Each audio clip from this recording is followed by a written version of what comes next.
નમસ્તે મિત્રો, સ્વાગત છે તમારું આપણી યુટ્યુબ ચેનલ રત્નોત્તરમાં। તો આજે આપણે ઉપયોગી માહિતીમાં વાત કરીએ તો આપણે ટ્રાન્સપોર્ટેશન યોજના વિશે વાત કરીશું।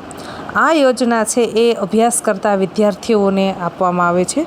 સ્કૂલેથી આવવા જવા માટે એક સહાયના ભાગરૂપે છે એ નો લાભ આપવામાં આવે છે।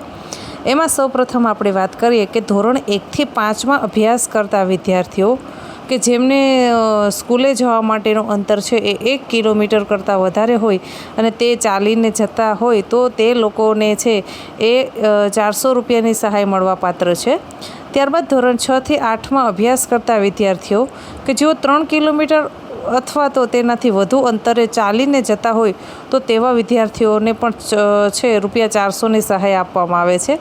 અને આ સહાય છે એ બાળકોને સ્કૂલેથી લઈ જવા અને આવવા જવા માટે આપવામાં આવે છે। અને જે રિક્ષા માલિક હોય છે તેમને આ 400 રૂપિયા છે એ ભાડા પેટે આપવામાં આવે છે કે જેથી કરી અને બાળકોને યોગ્ય સમયે તેમને સ્કૂલે પહોંચાડી શકે। આનો લાભ લેવા માટે છે એ સંબંધિત સ્કૂલમાંથી એટલે કે જે તે સ્કૂલમાં બાળકો અભ્યાસ કરતા હોય સરકારી સ્કૂલમાં ત્યાંથી આની વિશેષ માહિતી તમે મેળવી શકશો।